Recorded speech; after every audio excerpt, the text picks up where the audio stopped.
વિદ્યાર્થી મિત્રો, આજે આપણે ધોરણ 8 પ્રશ્ન બેંક જે લેવાયેલી 6/9/2024ની તેનું સંપૂર્ણ સોલ્યુશન જોઈશું. બરાબર, એમાં પ્રકરણ 1 થી 3નો સમાવેશ છે. હવે પહેલો જ પ્રશ્ન છે કે નીચેના પ્રશ્નોના જવાબ આપો. તેમાં વર્ગીકરણ કરવાનું છે અને છે કે નીચે આપેલા પાકને તેમની લાક્ષણિકતાને આધારે ખરીફ પાક અને રવિ પાકમાં વર્ગીકરણ કરો. પહેલો જ પ્રશ્ન છે કે આ પાકનો સમયગાળો વર્ષા ઋતુ છે, તો એ ખરીફ પાકમાં આવશે. પછી બીજો છે કે આ પાકનો સમયગાળો ઓક્ટોબરથી માર્ચ સુધીનો છે, તો એ રવિ પાકમાં આવશે. ત્રીજો છે કે મગફળી અને કપાસ આ પાકમાં સમાવિષ્ટ છે, તો એ ખરીફ પાકમાં આવશે. ચોથો છે કે આ પ્રકારના પાકને વધારે પાણીની જરૂર પડે છે. આમ તો વધારે પાણી તો ડાંગરનો પાક કહેવાય, પરંતુ આ પાક એ જે સમયે થાય છે એ સમયે પાણી વધારે પડતું હોવાથી આપણે એને ખરીફ પાકમાં લઈશું. બરાબર, રાઈ અને અળસી આ પાકના ઉદાહરણ છે, તો એ રવિ પાકમાં આવશે. બીજો પ્રશ્ન છે કે નીચે આપેલા સૂક્ષ્મજીવોને લીલ, પ્રજીવ અને ફૂગમાં વર્ગીકરણ કરો. તો લીલમાં સ્પાયરોગાયરા આવશે, પ્રજીવમાં પેરામેસિયમ અને અમીબા આવશે અને ફૂગમાં પેનિસિલિયમ બ્રેડ મોલ્ડ આવશે. ત્રીજો છે કે નીચે આપેલા સંસાધનોને તેમના ગુણધર્મોના આધારે કોક, કોલગેસ અને કોલ્ટારમાં વર્ગીકરણ કરો. પહેલું જ છે કે તે કાર્બનનું લગભગ સંપૂર્ણ શુદ્ધ સ્વરૂપ છે, તો આપણે એને કોક કહીશું. તે 200 જેટલા પદાર્થોનું મિશ્રણ છે, તે કોલ્ટાર કહીશું. તે કોલસામાંથી કોક બનાવવાની પ્રક્રિયા દરમિયાન મેળવવામાં આવે છે, તે કોલગેસ. તે સખત, છિદ્રાળુ અને કાળા રંગનો પદાર્થ છે, તો કોક આવશે. તે કાળું, ઘટ્ટ તથા અણગમતી વાસવાળું પ્રવાહી છે, તો કોલ્ટાર આવશે. પ્રશ્ન 2 છે કે નીચેના કારણોના જવાબ આપો. કે અળસિયા ખેડૂતના મિત્રો કહેવાય છે. તો અળસિયા જમીનમાં રહી જમીનને ઉપર નીચે કરે અને પોચી બનાવે છે. અળસિયા જમીનમાં રહી સેન્દ્રિય પદાર્થોમાં ઉમેરો કરતા રહે છે. તેઓ કેટલાક નકામા પદાર્થો વગેરેમાંથી વર્મી કમ્પોસ્ટ ખાતર બનાવે છે. આમ અળસિયા ખેડૂતનું જમીન ઉપર નીચે અને પોચી કરવાનું તથા જમીનમાં સેન્દ્રિય પદાર્થોનું ઉમેરવાનું કાર્ય કરી ખેડૂતોને મદદરૂપ બને છે. તેથી અળસિયા ખેડૂતના મિત્રો કહેવાય છે. બીજો પ્રશ્ન છે કે અંજનાબેન અનાજનો સંગ્રહ કરતાં પહેલાં તેને તાપમાં સૂકવે છે, કારણ કે તાપમાં સૂકવવાથી દાણામાં રહેલો ભેજ દૂર થાય છે. જો દાણામાં ભેજ રહી જાય તો અનાજ બગડવાની સંભાવના રહે છે. વળી સૂક્ષ્મજીવો દ્વારા નષ્ટ થવાની અને બીજાંકુરણ ક્ષમતા ગુમાવવાની સંભાવના રહે છે. તાપમાં સૂકવેલું અનાજ બગડતું નથી, તેમજ કીટકો, બેક્ટેરિયા અને ફૂગથી રક્ષણ પામે છે. ત્રીજો પ્રશ્ન છે કે ખોરાક હંમેશા ઢાંકેલો રાખવો જોઈએ.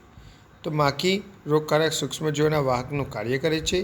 તે એઠવાડ, પ્રાણીઓના મળ, રોગીના ઝાડા ઉલટી વગેરે પર બેસે છે. તેના શરીર અને રોગકારક સૂક્ષ્મજીવો ચોંટી જાય છે. તે ઢાંક્યા વગરના ખોરાક પર બેસે છે ત્યારે રોગકારક સૂક્ષ્મજીવોનું સ્થળાંતર થાય છે. આવો દૂષિત ખોરાક સ્વસ્થ વ્યક્તિ ખાય છે ત્યારે તેની બીમાર પડવાની શક્યતા વધી જાય છે. તેથી ખોરાક હંમેશા ઢાંકેલો રાખવો જોઈએ. ચોથો પ્રશ્ન છે કે ચેપી રોગ ધરાવતી વ્યક્તિને અલગ રૂમમાં રાખવા જોઈએ, કારણ કે જે વ્યક્તિને ચેપી રોગ થયો હોય તેના શ્વસન દ્વારા તેને ઉધરસ ખાવાથી કે છીંક ખાવાથી તે રોગના સૂક્ષ્મજીવો વાતાવરણમાં પ્રવેશે છે અને સ્વસ્થ વ્યક્તિને તે રોગ કરે છે. તેના દ્વારા ઉપયોગમાં આવતા વાસણ, વસ્તુ કે કપડાં વગેરે પણ અલગ રાખવામાં આવે છે, કારણ તેનાથી પણ રોગકારક સૂક્ષ્મજીવોનો ફેલાવો થાય છે. આથી ચેપી રોગ ધરાવતી વ્યક્તિને અલગ રૂમમાં રાખી સારવાર આપવામાં આવે છે. બરાબર. પાંચમો, વાહનોના બળતણ તરીકે પેટ્રોલ કરતાં સીએનજી વાપરવું વધુ હિતવાહ છે. તો વાહનોમાં બળતણ તરીકે પેટ્રોલ કરતાં સીએનજી વાપરવું વધુ હિતવાહ છે, કારણ કે સીએનજી ઓછું પ્રદૂષણ ઉત્પન્ન કરે છે, જે વાતાવરણને વધુ અનુકૂળ છે. સીએનજી સસ્તું છે, જેના કરતાં યાત્રાના ખર્ચમાં બચત થાય છે. સીએનજી વડે હાનિકારક વાયુઓ જેવા કે કાર્બન મોનોક્સાઇડ અને નાઇટ્રોજન ઓક્સાઇડ જેવા ઝેરીલા વાયુઓ ઉત્પન્ન થતા નથી, એટલે તેની માત્રા ઘટે છે, જે સ્વાસ્થ્ય માટે લાભદાયક છે. સીએનજી બળતણની કાર્યક્ષમતા વધારે હોવાથી વાહનોની કામગીરી પણ સારી રહે છે અને મેન્ટેનન્સ ખર્ચ પણ ઓછો રહે છે. છઠ્ઠો પ્રશ્ન છે કે અશ્મિ બળતણનો વિવેકપૂર્વક ઉપયોગ કરવો જોઈએ, કારણ કે તે બળતણનો ઉપયોગ કરતી વખતે વધુ પ્રદૂષણ ઉત્પન્ન કરે છે, જે હવા અને પાણીની ગુણવત્તા માટે હાનિકારક છે. અશ્મિ બળતણના ધુમાડા અને ઝેરી વાયુઓ આરોગ્ય માટે ખતરનાક હોઈ શકે છે. આ બળતણ પર આધાર રાખવાથી પ્રાકૃતિક સંસાધનોનો દુરુપયોગ થાય છે અને કુદરતી સંપત્તિ ઓછી થાય છે. વિવેકપૂર્વક ઉપયોગ કરીને આપણે પ્રદૂષણને ઘટાડી આરોગ્યને સુરક્ષિત કરી અને સંસાધનોની બચત પણ કરી શકીએ છીએ. પ્રશ્ન 3 એ જ છે કે નીચેના પ્રશ્નોના જવાબ આપો. એમાં પહેલો જ એક પ્રશ્ન છે કે વિરાટભાઈ તેમના ઘરે 50 કિલોગ્રામ ઘઉંનો સંગ્રહ કરવા માગે છે. તેને જાળવણી માટે શું કરી શકાય? તમારા મંતવ્ય જણાવો. તો એક છે કે વિરાટભાઈ ધાતુના પીપળામાં અનાજનો સંગ્રહ કરવો જોઈએ. બીજું, આ રીતે તેમના અનાજનું ઉંદર અને કીટકોથી રક્ષણ મળશે. અનાજનો સંગ્રહ કરવા પારાની ગોળીઓ કે લીમડાના સૂકા પાનનો પણ ઉપયોગ કરી શકાય છે. આ અનાજને તેમને ભેજવાળી જગ્યાએથી દૂર સંગ્રહ કરવો જોઈએ જેથી અનાજને ભેજ લાગે નહીં. બીજો પ્રશ્ન છે કે મચ્છરથી થતા રોગોથી બચવા તમે શું કાળજી રાખશો? તો મલેરિયા અને ડેન્ગ્યુ જેવા રોગો મચ્છરથી ફેલાતા રોગો છે જેને કારણે આપણે ઘરની આસપાસ પાણી જમા થયેલું રાખવું નહીં. ઘરમાં કૂલરો, ટાયરો અને ફૂલદાની વગેરેમાં ક્યાંય પણ પાણી એકત્રિત થવા દેવું નહીં. પાણીની ટાંકી ખુલ્લી રાખવી નહીં તેમજ સમયાંતરે સાફ કરવી જોઈએ. જો મચ્છરનો ઉપદ્રવ વધુ જણાય તો મચ્છરદાનીમાં સૂવું કે મચ્છર ભગાડવાના રસાયણનો ઉપયોગ કરવો. ત્રીજો પ્રશ્ન છે કે રોશનીના ખેતરમાં પાક સાથે કેટલાક બિનજરૂરી વનસ્પતિ ઉગી નીકળે છે. તેને દૂર કરવા રોશનીએ શું કરવું જોઈએ? તમારા મંતવ્ય જણાવો. રોશનીના ખેતરમાં પાક સાથે કેટલાક બિનજરૂરી વનસ્પતિ ઉગી નીકળે છે. તેને દૂર કરવા રોશનીએ શું કરવું જોઈએ? તમારા મંતવ્ય જણાવો. તો રોશનીએ ખેતરમાં આ પાક સાથે જે બિનજરૂરી વનસ્પતિ ઉગી નીકળી છે તેને નિંદન કહે છે. નિંદન જો ઓછું હોય તો તે ખુરપીની મદદથી દૂર કરી શકાય છે, પણ જો વધારે હોય તો દોતાવાળા કરબની મદદથી દૂર કરી શકાય છે. અથવા તો રોશનીને ખેતરમાં નિંદન 2,4-D નિંદનનાશક રસાયણનો ઉપયોગ કરીને પણ દૂર કરી શકે છે. ચોથો પ્રશ્ન છે કે આમળા, કાચા કેરી, આંબલીના જાળવણી માટે કેવા પગલાં લેશો? તો મીઠાના ઉપયોગ દ્વારા લાંબા સમય સુધી જાળવી શકાય છે તથા આમળા અને કાચા કેરીના અથાણા બનાવી એટલે કે તેલની મદદથી પણ લાંબો સમય સુધી સાચવી શકાય છે. બરાબર. પાંચમો પ્રશ્ન છે કે કુદરતી સંસાધનો મર્યાદિત છે, તેની બચત કરવા કયા કયા પગલાં લેશો? તો કુદરતી સંસાધનોનો વિવેકપૂર્વક ઉપયોગ કરવો જોઈએ તથા પુનઃપ્રાપ્ય સાધનોને વધુને વધુ ઉપયોગ કરવો જોઈએ જેથી મર્યાદિત કુદરતી સંસાધનોનો બચાવ થાય. સોલર પેનલ લગાવવી જોઈએ, પવનચક્કી લગાવવી જોઈએ, ઇલેક્ટ્રિકથી ચાલતા વાહનોનો ઉપયોગ કરવો જોઈએ. આવું બધું લખી શકાય. કોલટાનો વ્યવહારમાં ઉપયોગ ક્યાં ક્યાં થાય છે? તો કોલટારમાંથી મળતી નીપજોનો ઉપયોગ રોજિંદા જીવનમાં વપરાતી ચીજ વસ્તુઓના ઉત્પાદનના પ્રાથમિક ઘટક તરીકે વપરાય છે અને ઉદ્યોગો જેવા કે સંશ્લેષિત રંગો, દવાઓ, વિસ્ફોટકો, સુગંધિત દ્રવ્યો, પ્લાસ્ટિક, પેઇન્ટ્સ, ફોટોગ્રાફિક પદાર્થો તથા છત બનાવવા માટેના વપરાતા પદાર્થો વગેરેમાં વપરાય છે. ફૂદા અને જીવાતોને દૂર રાખવા માટે વપરાતી ગોળી પણ કોલટારમાંથી જ બને છે. પ્રશ્ન 4 છે કે કુદરતી ખાતરના ફાયદા સમજાવો. 1. કુદરતી ખાતરથી જમીનનું બંધારણ સુધરે છે. જમીનની જળ સંગ્રહ ક્ષમતામાં વધારો થાય છે. પાકને બધા પોષક તત્વો મળે છે. જમીન છિદ્રાળુ બને છે.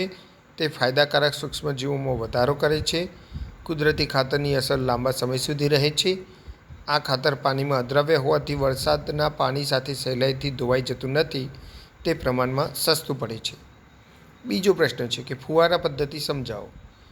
આ પદ્ધતિનો ઉપયોગ અસમતલ ભૂમિ માટે કરવામાં આવે છે જ્યાં પાણી પૂરતી માત્રામાં પ્રાપ્ય હોતું નથી. કાટખૂણે રાખેલી પાઇપની ઉપરની છેડા પર ફરતી નોઝલો લગાડવામાં આવેલા હોય છે. આ પાઇપ નિશ્ચિત અંતરે મુખ્ય પાઇપ સાથે જોડાયેલ હોય છે. જ્યારે પંપની મદદથી પાણી મુખ્ય પાઇપમાં પહોંચાડવામાં આવે છે ત્યારે તે ફરતી નોઝલમાંથી બહાર નીકળે છે. એનો છંટકાવ છોડ ઉપર એવી રીતે થાય છે જાણે વરસાદ પડતો હોય. ફુવારા પદ્ધતિ ઘાસવાળી જમીન, કોફીના વાવેતર અને કેટલાક અન્ય પાક માટે ખૂબ જ ઉપયોગી છે. ત્રીજો પ્રશ્ન છે સૂક્ષ્મજીવોના ઔષધીય ઉપયોગ સમજાવો. તો પહેલો જ છે કે પેનિસિલિન નામની ફૂગમાંથી પેનિસિલિન એન્ટીબાયોટિક્સ બનાવવામાં આવે છે. રસી બનાવવા માટે પણ બેક્ટેરિયા કે ફૂગ ઉપયોગી છે. વિશિષ્ટ પ્રકારના સૂક્ષ્મજીવોનું સંવર્ધન કરી એન્ટીબાયોટિક્સ બનાવવામાં આવે છે. અને ચોથો છે ઈસ્ટના ઉપયોગથી આલ્કોહોલ બનાવવામાં આવે છે કે જેના ઉપયોગથી વિવિધ દવાઓ બનાવવામાં આવે છે. ચોથું છે નાઇટ્રોજન ચક્ર સમજાવો. તો ભૂમિમાં રહેલ રાઇઝોબિયમ અને એઝોટોબેક્ટર બેક્ટેરિયા તથા એનાબીના અને નોસ્ટોક પ્રકારની લીલ વાતાવરણમાં રહેલા નાઇટ્રોજનનું સ્થાપન કરીને જરૂરી નાઇટ્રોજન ક્ષારોમાં રૂપાંતર કરે છે.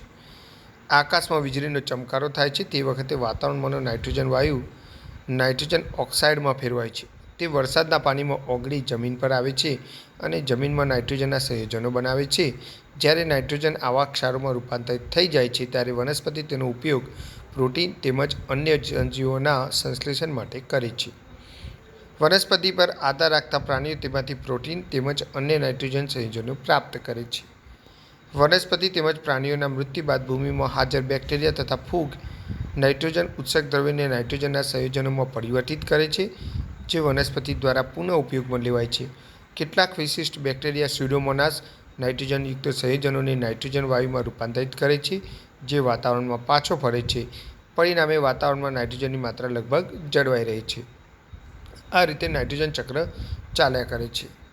પાંચમો પ્રશ્ન છે કે દૂધને સૂક્ષ્મજીવો રહિત કરવાની પેસ્ચ્યુરાઇઝેશન પદ્ધતિ સમજાવો. તો પેસ્ચ્યુરાઇઝેશન એ સૂક્ષ્મજીવો રહિત કરી ખોરાકની જાળવણી કરવાની એક પદ્ધતિ છે. પેસ્ચ્યુરાઇઝેશન દૂધને ઉકાળ્યા વગર જે તે સ્વરૂપમાં વાપરવામાં આવે છે.